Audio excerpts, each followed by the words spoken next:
is up, everybody? Welcome back to MLB Swing for the Fences here on the Run Pure Sports YouTube channel. It is Monday, September 2nd, Labor Day.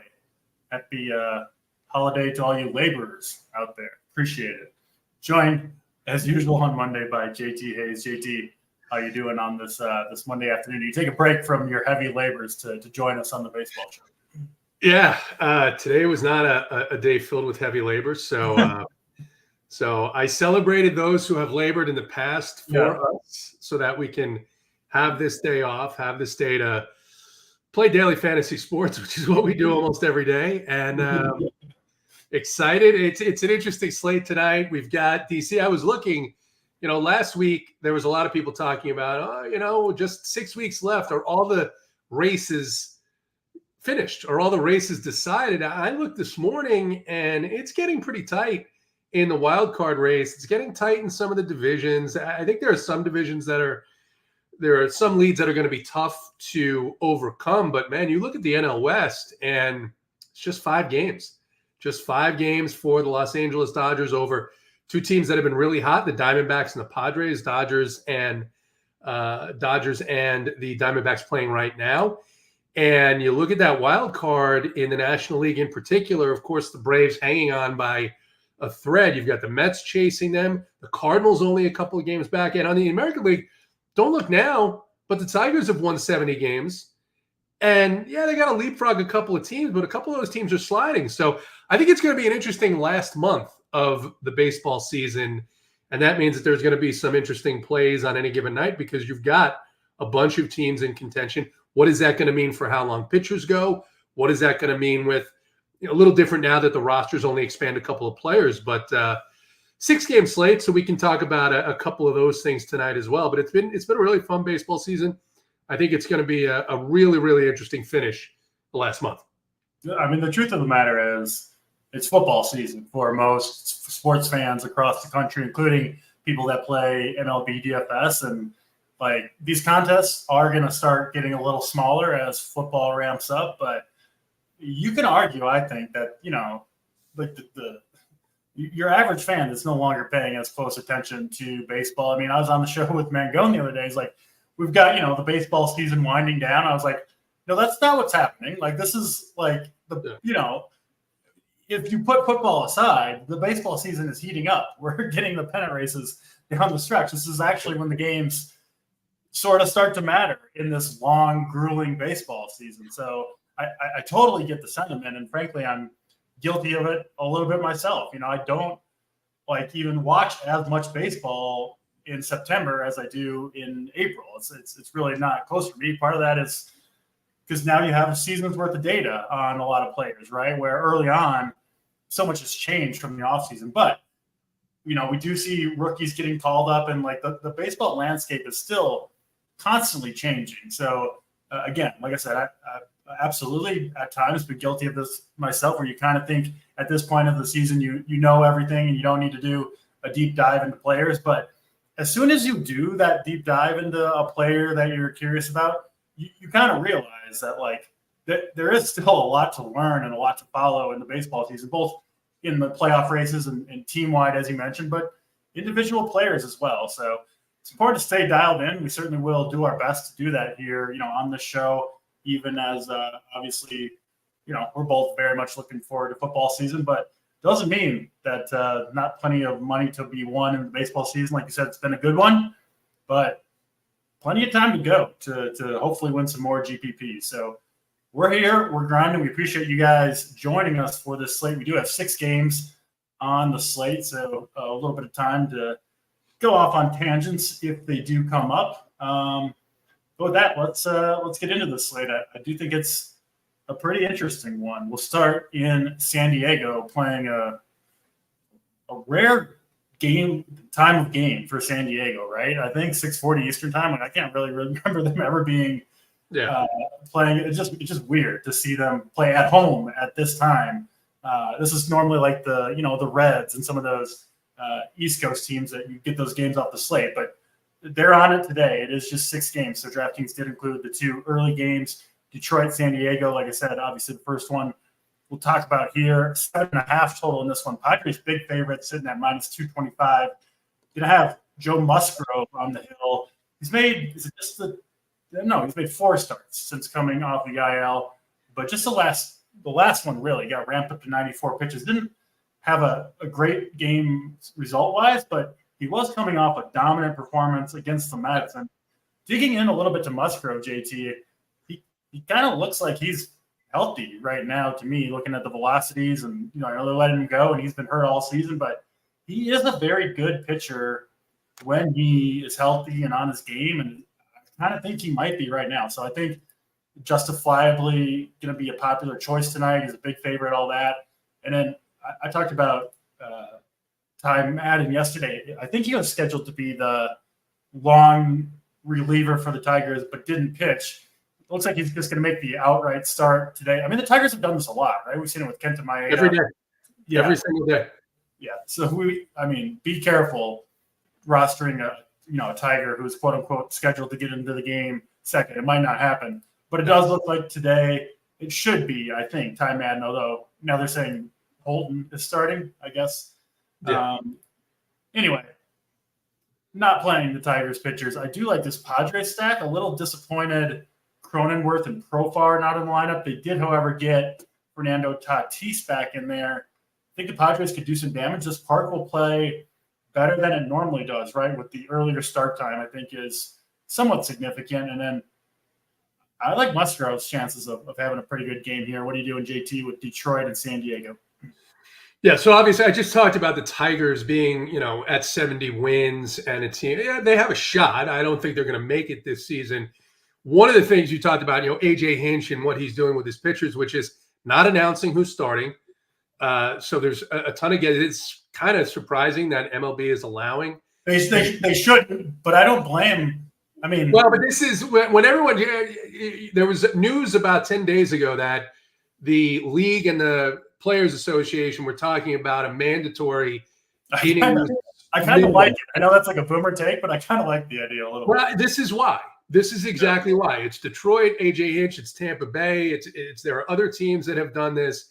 And this is why, because if you're going to the game, I mean, granted, this is a road game for Detroit, but if you're going to the game, can you imagine getting excited not knowing who the hell was going to pitch? I don't think it's a boomer take at all. I think, and look, whatever the mechanics of it are, that's not what we're talking about. What we're talking about is this is it diminishes the game. It diminishes the ability to market the game when you have no idea who's going to be on the mound.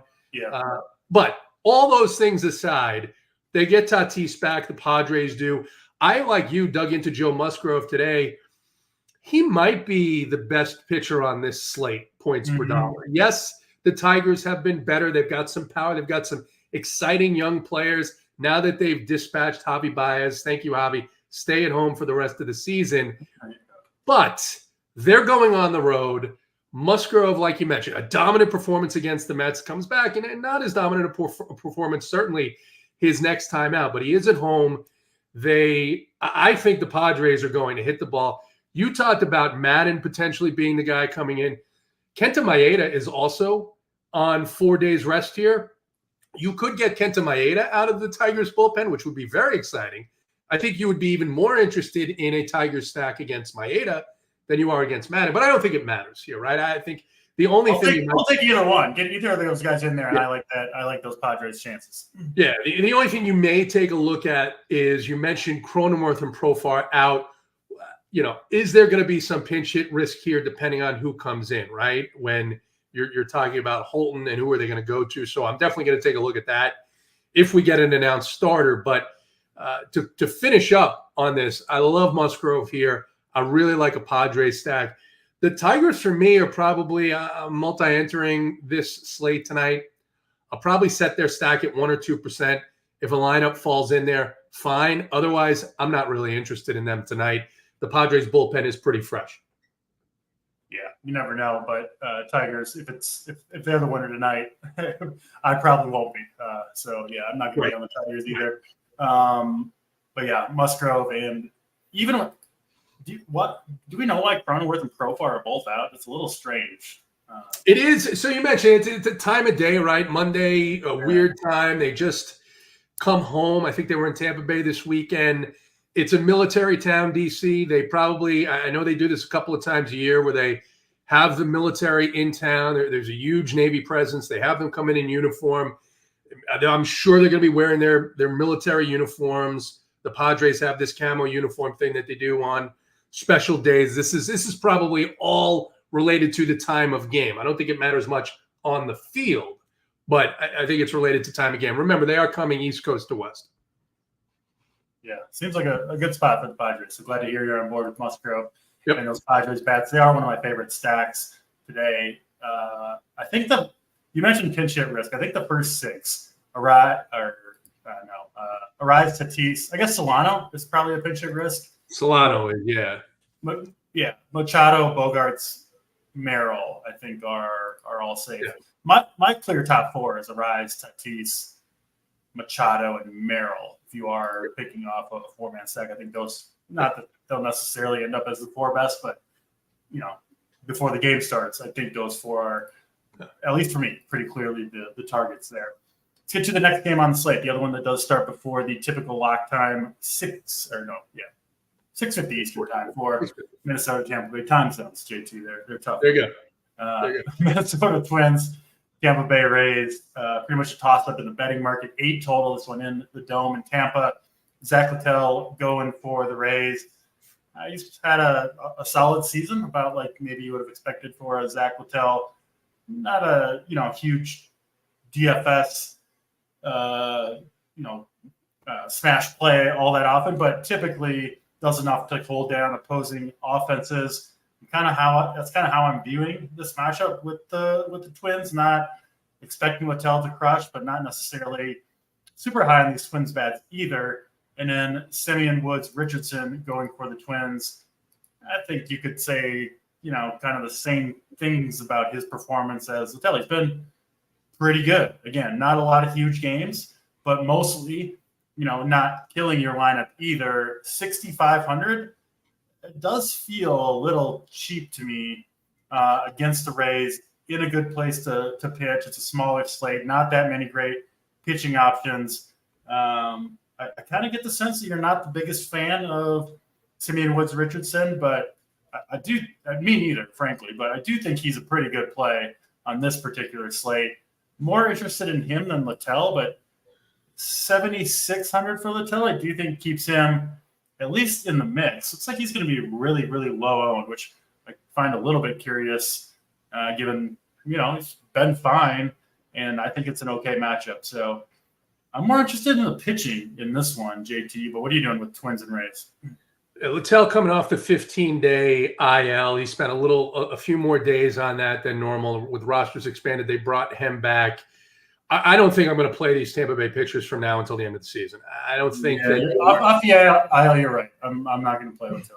Yeah, this isn't like maybe there will be a spot where you can play a Taj Bradley or a Ryan Pepio, but this is not one of the teams that has a chance to backdoor their way in, and their focus is on keeping these guys healthy, developing them, getting them their work, but not extending them. Right?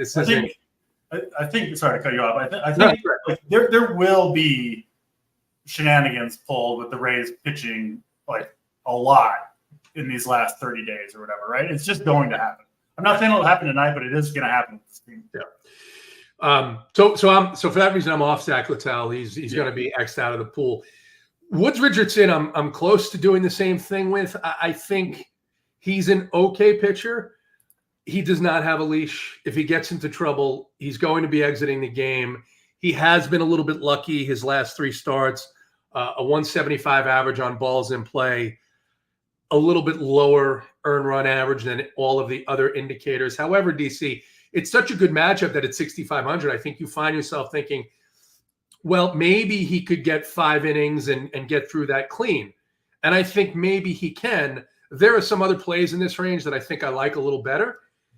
So I would say if he slips into a lineup, I'm not going to take him out in my set, but he's not someone that I'm reaching to try and get in there.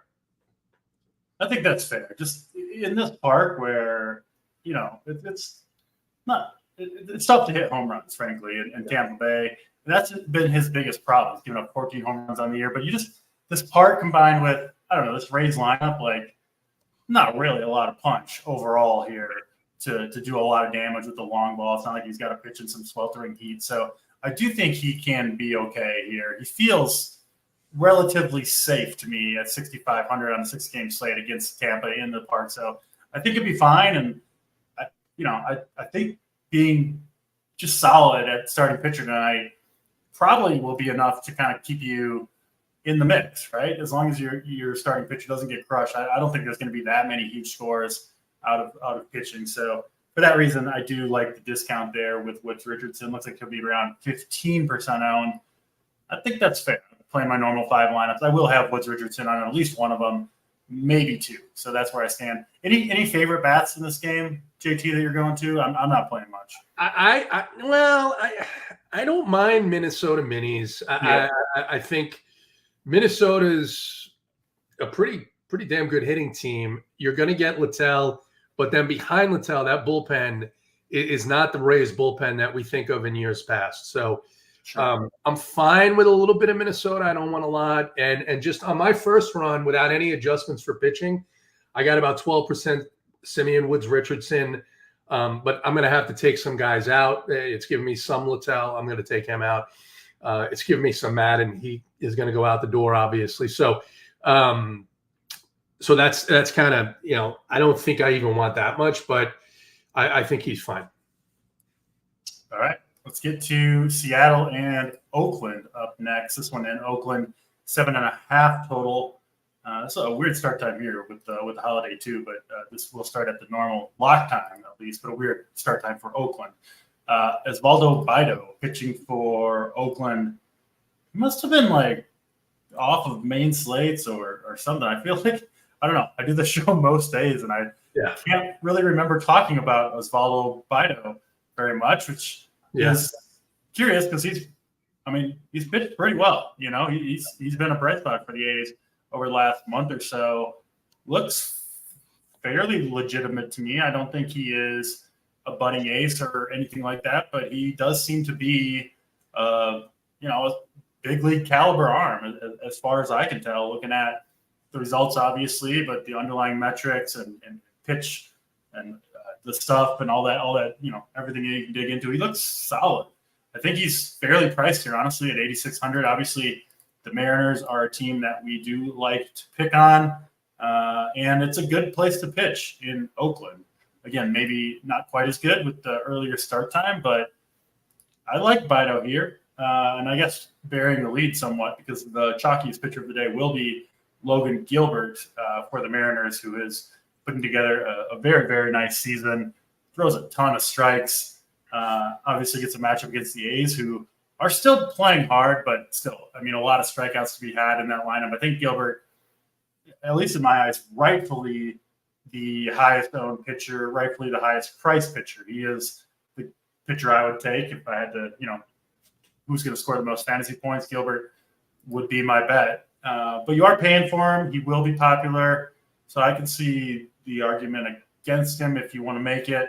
And then hitting in this game, I think for the most part there are better spots. I will say if you're not on Gilbert, I do like to get some of that 1 or 2 pieces of maybe the Oakland power. Specifically, I think Butler and Rooker are decent plays if you're not on Gilbert, just trying to get the leverage home run, obviously. JT, what are you doing with Seattle and Oakland here? Yeah, a little bit of a tough game to break down. You mentioned Gilbert. By all accounts, very, very good. Advanced metrics, very, very good. We know that these Seattle pitchers have been a little bit less dominant on the road, certainly. But Gilbert is, I think, the best of these Seattle pitchers. Also, Oakland is like as close as you can get, sort of, to like the vibe of the Seattle Park, right? With the West Coast, it's big park. Yeah. Right. So I think, and you talk about Oakland. Oakland's been busting popular pitchers all season long. This isn't a unique thing to Oakland. This is whenever a pitcher gets a little bit too popular, they absolutely go off. I'm a little bit less inclined to say that this is an A's slate, even though it is during the day, just because of Gilbert's metrics. They're coming back in to Oakland from a road trip. It's they're going to have some shadows there in the late afternoon in Oakland. So I'm a little bit more on the Gilbert train than I am on the Beto train. Beto, as you mentioned, very, very good. He has been a little bit lucky. His last 3 starts looks like the indicators suggest that he should have given up a few more runs at least. And I think the Seattle team's starting to come to life. They had a managerial change. You had, maybe a little bit of a sense that they're not dead yet. They can get into this thing. They can get in the wild card. There's not a huge lead there in the American League East and West. Excuse me. It is the least in terms of the solidness of the teams of the American League divisions. But there's some life to this Seattle team. So I am going to have some Seattle 5-mans in my mix. I may have some Beto. I think he's a little bit too expensive here. 8,600 for what the market's expecting, which is 5 innings, maybe 6 innings and 5 strikeouts. If he goes clean, and I don't think he goes clean here. So I'm not all that interested in the A's, but if they sneak into my stacks, I'm certainly going to have a couple. Just not going to go overboard. I do think Gilbert's a pretty good play. I think you mentioned that you think Simeon Woods Richardson is safe. I think in terms of the possible length and in terms of how efficient he's been most of the time, the park, I think Gilbert is probably the safest pitcher on the slate, but that comes at a price.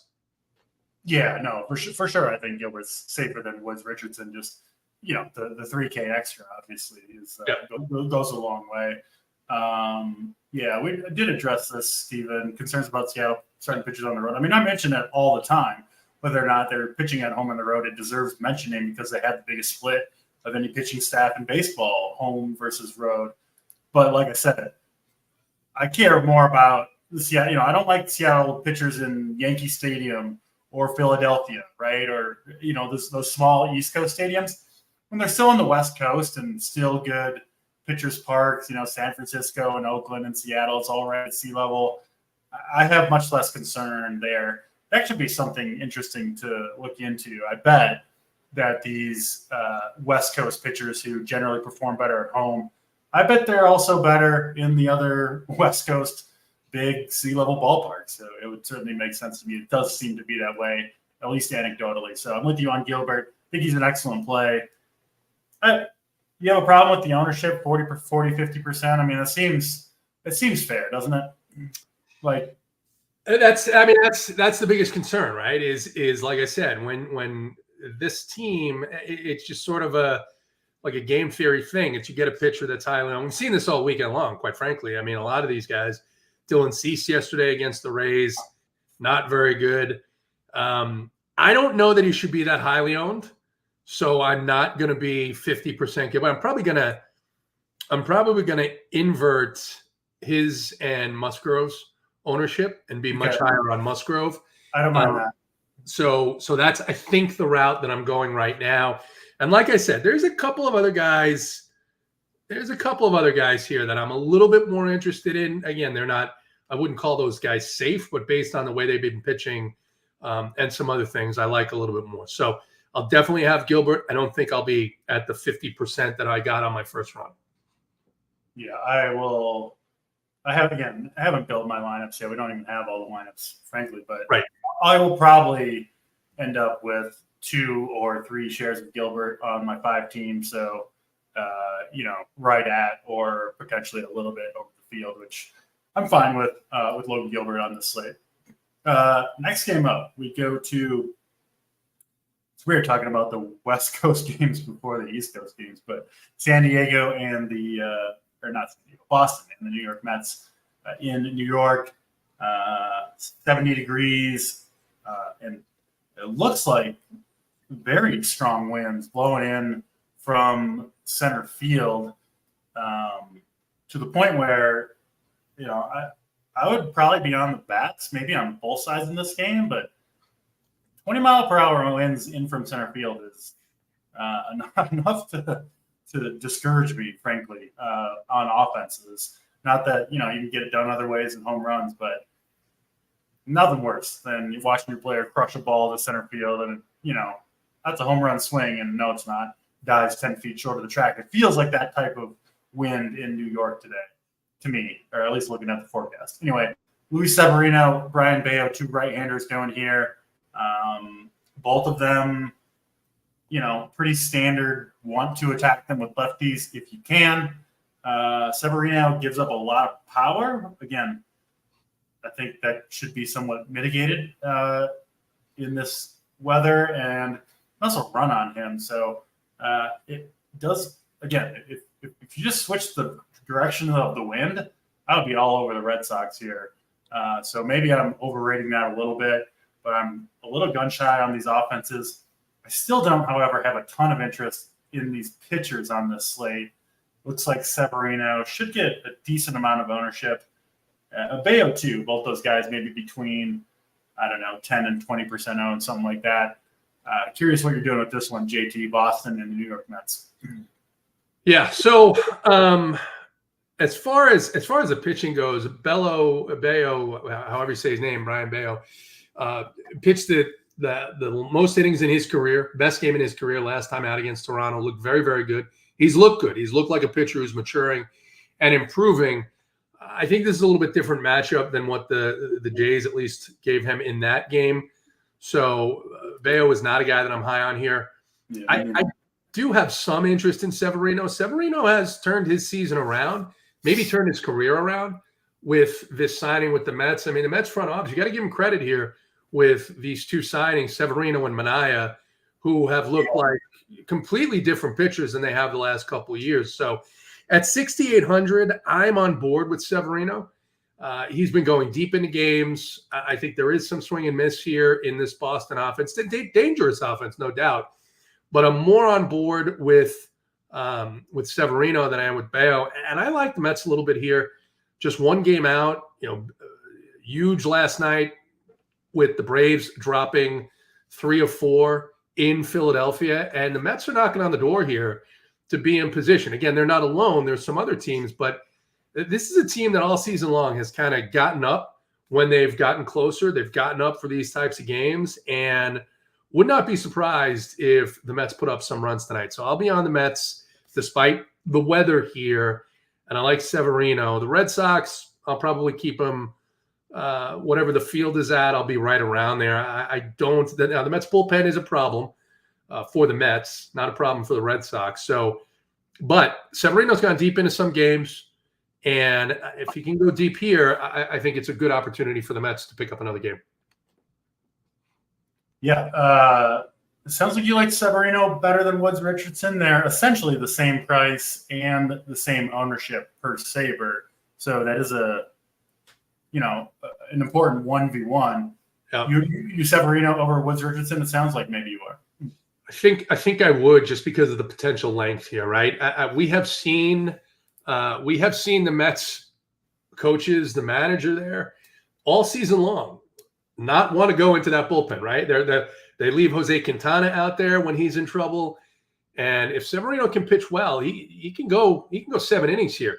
Simeon Woods Richardson, no matter what happens in Tampa Bay tonight, is not getting into the 6th inning. Well, he may get into the 6th, but he's not getting into the 7th. So yeah. I think that's the difference. I think it's close between the two. I think Woods Richardson is a little bit safer to me, but I do agree with you. Severino has more upside, especially with the duration. He could pitch. Things go his way, Yeah. 7, 8 innings. I mean, it's at least possible. Woods Richardson, it's just not going to happen. So I do get it from that perspective. Pittsburgh and Chicago up next. Jared Jones pitching for the Pirates has obviously had a strong rookie season. Has dealt with some injuries here, obviously. Came back last time out against the Cubs, same team he pitches today. Didn't look particularly good or pitch well in that game. 5 earned runs over 4 innings, 4 strikeouts, 3 walks after missing a month and a half. A little bit concerned about how he might finish the season. But it's hard to know with Jared Jones. I do think he's one of the more high variance pitchers on this slate, 8,400. A lot of talent in that arm. I don't think there's any questioning that. But what does he have left in the tank at this moment? I think that is much more up for debate. Jameson Taillon, we know who he is at this point. A decent, kind of innings eater, big league arm. 6,900 against the Pirates feels fine to me. It does look like it'd be the third or fourth highest owned pitcher on this slate. I think it's going to go in terms of ownership, Gilbert, Musgrove, and then I think it could be close between Tyone and Garrett Cole, who we'll get to in this next game. I think there are multiple ways you could potentially play this game, JT. I don't mind some of the bigger bats. Reynolds and Cruz look good. I don't mind some of the lefty power from the Cubs either. But I think you could make the case for these pitchers too. So curious where you stand on Cubs and Pirates here. Yeah, I'll start with Jared Jones. All things being equal, if he was not having the end of season leash issue that the Pirates are going to certainly manage with their young pitchers, with him and Paul Skeens, then I'd be interested. I don't think on this slate, for two reasons, that he is viable. And the first reason is what I talked about, where they're managing these guys' innings. He's second start off the IL here. No reason to really push Jared Jones. They have a pitch limit in mind for him, and that's what he's going to do. And then the second is what Myron Kidd said, which is the Cubs, who I don't think have a great shot, but they're still in the mix here, have really picked it up offensively over the course of the last week. Huge game yesterday, even though not a lot of power. Now they go back home, and they're going to get the Pittsburgh bullpen. The Cubs are going to be a team that I have a lot of on this slate. So not really interested in Jones. Jameson Taillon, advanced indicators look like he's been pitching really, really well, and maybe a little bit unlucky as opposed to some of the other guys that we talked about earlier. So I'm very interested in Taillon as a pivot off of some of these other guys at 6,900. So as far as Pittsburgh, maybe I'll have a couple of stacks in there because, look, let's be honest, he's still Jameson Taillon. It's not like a bad game can't happen. Right. And the Cubs bullpen has been better, but it's not something I'm particularly scared of. So much more so on the Cubs side and Taillon here than anything on the Pittsburgh side.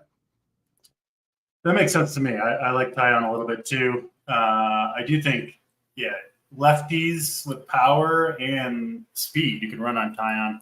To me, there's really kind of two guys, Reynolds and Cruz, hitting the 2-3 that I think make a lot of sense. Not a lot of interest, frankly, in the rest of that Pirates lineup. And, sometimes you get lineups like that where there's a couple plays that look good, but you don't necessarily want the full stack. That's kind of where I stand with the Pirates.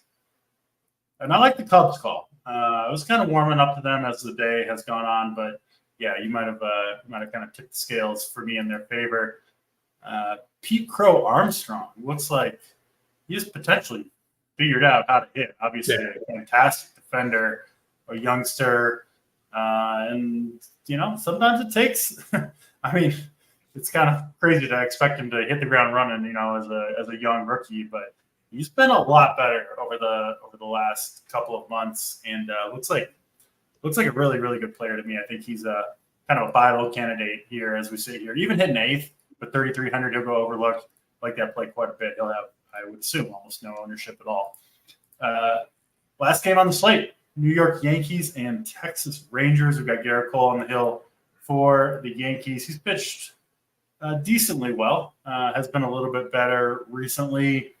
Maybe not quite, the Cy Young best pitcher in the world, Garrett Cole, that we saw for a couple of years, but still, it does seem to be a pretty effective pitcher.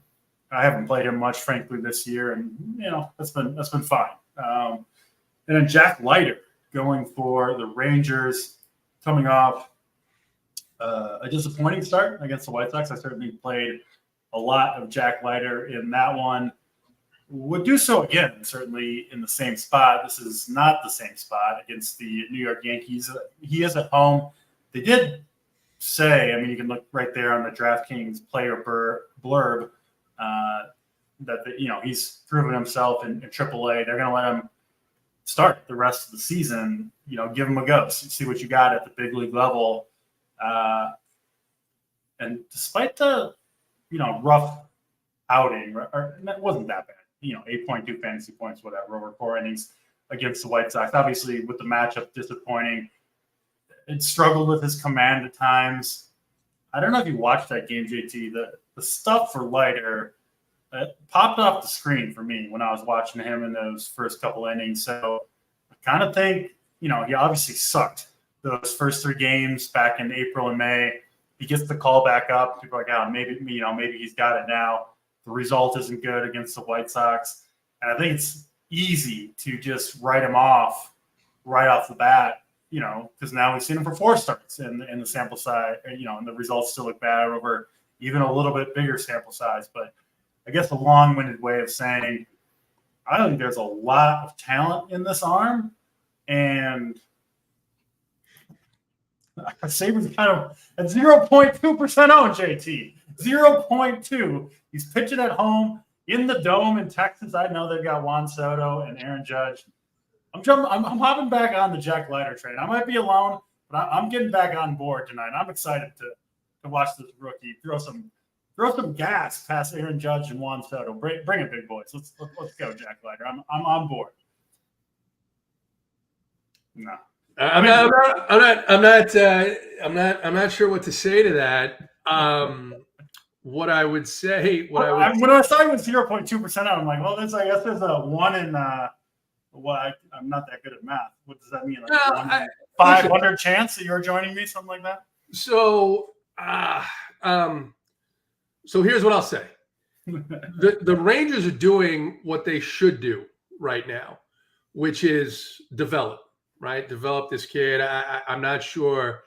The other guy who the Mets wouldn't draft that got injured, I forget the guy. Where was he from? Vanderbilt. I forget his name. But they haven't brought him up. At some point, he's gonna. You mentioned this stuff, right? He's a highly touted prospect. At some point, the stuff is going to translate. The Rangers expect that. A lot of people expect that. It hasn't happened for him thus far. Can it happen tonight against the Yankees? Of course it can. Of course it can. Yes, sir. It's not a bet that I'm making, right? It's not a bet that I'm making and saying, all right, I'm getting Leiter at, I see 2%, maybe less than that, right? I was hoping I could get you on board, JT. Look, I'll say this, right? Let me first talk about this game, and then I'll get back to Leiter. Take your time. We got plenty of time. Take your time, JT. This is a spot where Cole isn't going to be as popular as he normally was in the past. I kind of have a feeling, just the way that he's pitched, his advanced metrics. This is a spot where Texas could get to him, and if Texas gets to Cole, that bullpen got shredded by the Cardinals last night. You're not going to get the best pitchers out of the Yankees bullpen tonight. So I'm going to go a little bit over the field on Texas stacks just because I think that might be some of the best edge on this slate. It may work out, it may not. But with Cole, his last 3 starts, 214 average on balls in play, a 99% left on base rate. His estimators, meaning his Sierra and his xFIP are 2.5 runs higher than what his ERA has been. He's due for a bad game. I love Corey Seager tonight, man. Even as just a one-off, it's such a good play. No, he's due for a bad game. And if you get that bad game from Cole, it's going to be ugly. And if you get the ugliness that you expect if Garrett Cole has a bad game, with the Yankees, coming off, look, it's a tough series against the Cardinals. They haven't looked good.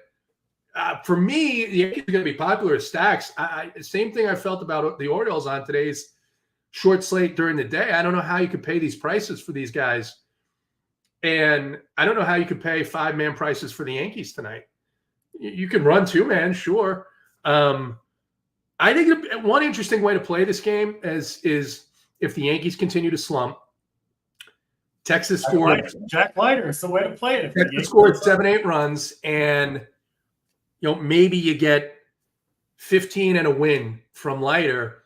And on this slate, that might be enough. So I'll add him to the pool at like 5% for you, just because of our friendship. Yes. And because, like you said, at some point, he's not going to put it all together, but at some point, he's going to turn it around and have a good game. Can he do it tonight? Maybe he can. Of course he could. And I'm sorry, but sub 5% Jack Leiter on this slate at 7,100 in a good place to pitch against the chalk stack. I mean, you're what are you doing like a maniac? You're putting him on 3 of your 5 teams? We'll see. We'll see. Just do one. Just do one. Just do one. I guarantee you he'll be on one. He'll be on one. Yeah. All right. Okay. It's one of those where it's like, I'm excited about the play. You don't want to get the people watching too excited because, like you said, play on one of your 5 DC. Well, that's good advice for the people, but right. I like to play aggressively. So there you go. We'll see if I crack another beer before. There you go. Depends on everyone. Jack Leiter is getting one more share. So for every beer, his ownership on your teams goes up 10%. All right, that's fair. Okay. That's fair. That is all 6 games. Let's talk about the stuff here at the end of the show.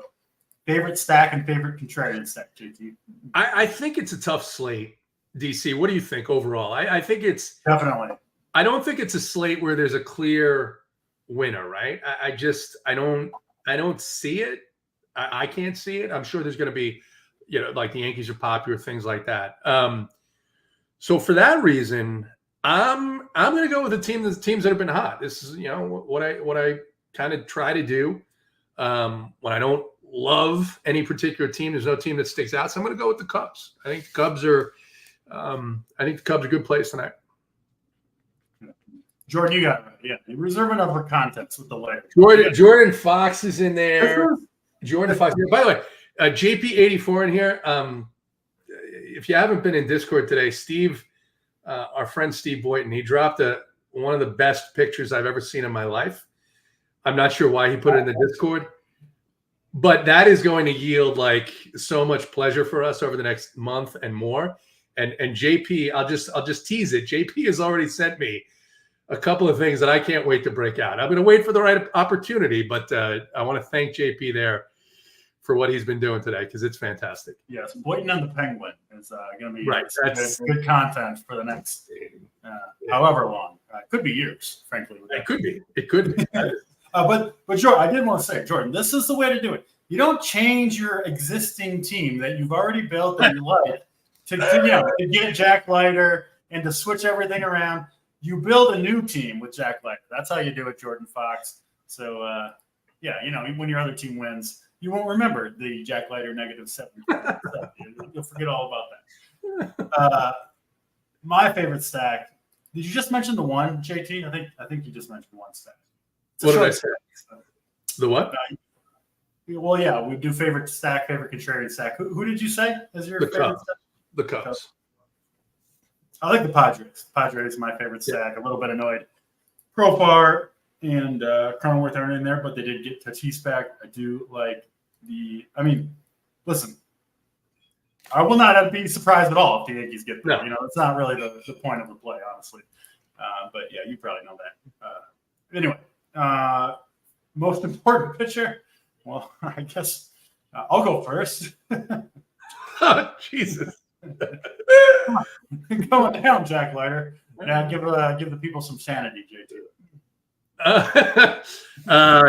For me, I think it's going to be Joe Musgrove. I think Joe Musgrove is going to be pretty important to my lineups tonight. I think that'll be my most popular combination, Mr. Musgrove and Mr. Leiter. Your most popular. I don't know how many other people are going to have Musgrove Leiter lineups, but I love it. Yeah. I'll have a couple. Me and Jordan Fox riding alone. Home run call. Who's going deep? Oh, do we even have lineups yet? Let's take a look. We don't have a lot of lineups here, DC. I'm seeing all the lineups are out, so you must be on the pitch. It's whatever. Home run call. I like the Padres like you, but I'm going to stick with the Cubs, and I'm going to go with Cody Bellinger. I like it. This one's an easy call for me today. Corey Seager. New going off. I like that too. Call. Yeah. I like that and honestly, if you're on Jack Leiter like me, there's not that many more bats to spend up on. So I can see you're going to make it to the top. Did you do your contrarian stack yet? Did we do that? No. Go ahead. Pick a contrarian stack. Texas and Seattle. Yeah. I like Texas. I'll join you on Texas. That's the contrarian call against Garrett Cole. I always love stacking against Garrett Cole. It doesn't work out that often, but, you know. But when it does, it's fun. When it does, Yes, it's fun. exactly. Feels good before. Yeah, feels good. All right. Favorite hitter on the slate, JT? Ooh, you mentioned this guy. He's starting to put it all together. He's starting to steal bases too. And we're not really scared of whether it's Yasmani Grandal or whoever the Pirates catcher. So Pete Crow Armstrong. You stole a good one from me. A little bit upset. Sorry about that. I'll go with listen, I do like Logan Gilbert. I will have exposure to him, but on teams that I do like leadoff Lawrence Butler. Hard not to like that against pitcher like Gilbert, who is a very good pitcher, but he will challenge hitters with fastballs. He doesn't want to walk dudes. I think Butler will get his cuts in against Logan Gilbert tonight. That'll do it for this show. Appreciate all you guys watching. As always, like button on the way out if you haven't yet done so. With football coming up, we will no longer have, I don't think, this show on Thursdays and potentially Mondays. We'll see. But we will be back, of course, tomorrow on the premium version, Friday premium version. And yeah, it's been an awesome baseball season. Like we said, start the show. Plenty of money to be won in the baseball streets. So we're trying to get there tonight. Hopefully you guys get there. If we don't, and till tomorrow, he's JT Hayes on Draft Sheet. We're out of here.